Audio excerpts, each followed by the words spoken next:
என் பேர் ரவிங்க.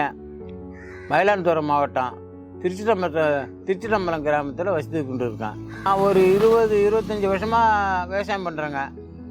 அதில் பருத்தி போடுவேன், உளுந்து பயிர் இறைப்பேன், நெல் போடுவேன், எல்லாம் செய்வாங்க. எங்களுக்கு 2 ஏக்கர் இருக்குங்க. ஒரு ஏக்கருக்கு 30,000 25,000 செலவாகுங்க. நான் விதை வாங்கணும், உழவு அடிக்கணும், அண்டை வெட்டணும், நடவால் வச்சு நடணும், களை எடுக்கணும், இதெல்லாம் பார்த்தா ஒரு 30 ரூபா செலவாகுங்க. 30 ரூபா செலவாகும்.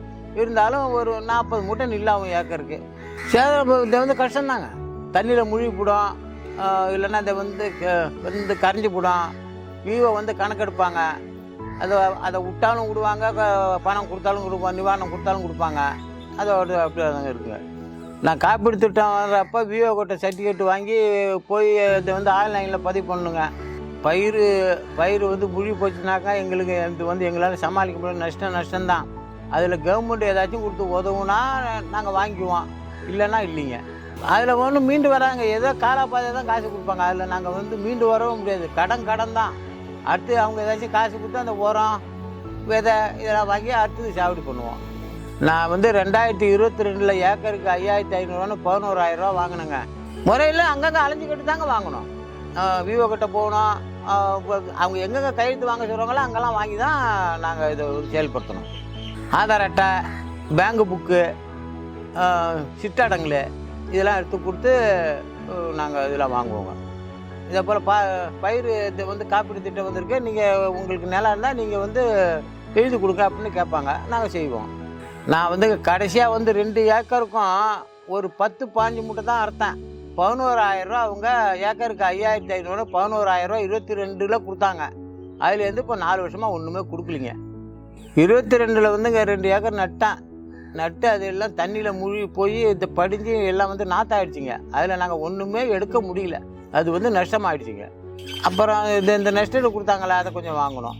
543 ரூபாங்க ஒரு ஏக்கருக்கு. 2 ஏக்கருக்கும் 1,086 ரூபாய் என்னமோ கட்டினேன். அதாவதுங்க, நாங்கள் அந்த நிலத்தை நம்பி தான் நாங்கள் சாப்பிட்றாள். அப்படி இருக்கோல நாங்கள் காலு கை போகுதுன்னு பார்க்க முடியாது. எப்படியாச்சும் போய் அங்கே நின்று ஏதாச்சும் வேலைகளை நாங்கள் செய்து வேலை பார்ப்போம். இல்லைன்னா கூலி ஆள் வச்சு வாங்கிட்டு அங்கே இருந்துட்டு வேலை வாங்குவோம். அதுக்கப்புறம் வேலை வாங்குறது 8 மணிக்கெலாம் கிளம்பி போயிடுவோம். போயிட்டு ஒரு 9-10 மணிக்கெலாம் வீட்டம்மா சாப்பாடு எடுத்துகிட்டு வருவாங்க. அதை சாப்பிட்டு நாங்கள் துல்லியமாக அந்த சாப்பிடி தாங்க பண்ணிகிட்டு இருக்கோம். என்னங்க, காலையில் இப்போ ஒரு 8 மணிக்கு போனோன்னா அண்டை வெட்டுவோம். அண்டை வெட்டி கழிச்சு போடுவோம். அதுக்கப்புறம் தண்ணி வைப்போம். அந்த இதை மடையை கொள்வோம். இப்படியே நாழி ஆகிட்டே இருக்கும். அவ்வளோதான் நாங்கள் செய்யுது. கஷ்டமாக அது அதிக கஷ்டம். சேத்துல இறங்க முடியாது, ஏற முடியாது. மண்டி போட்டு தான் இறங்கணும். எப்படி இருந்தாலும் இறங்கி நின்றுக்கிட்டு வெட்டி தான் ஆகணும். வேறு வழி கிடையாதுங்க. காலு ஊனமாக இருக்கிறதுனால தடையாக இருக்குது. இருந்தாலும் அந்த வேலை செய்தானே ஆகணும். நொண்டினாலும் செய்தான் ஆகணும். ஒரு 3 வருஷத்துக்கு முன்னாடி ஒரு பையன் என் மேலே வண்டியை விட்டு போயிட்டாப்பிள்ளைங்க. அதை நான் அப்பா அலட்சியமாக விட்டுட்டேன். அது வயசு ஆவாவ எனக்கு ஜோலி கொடுத்துருது.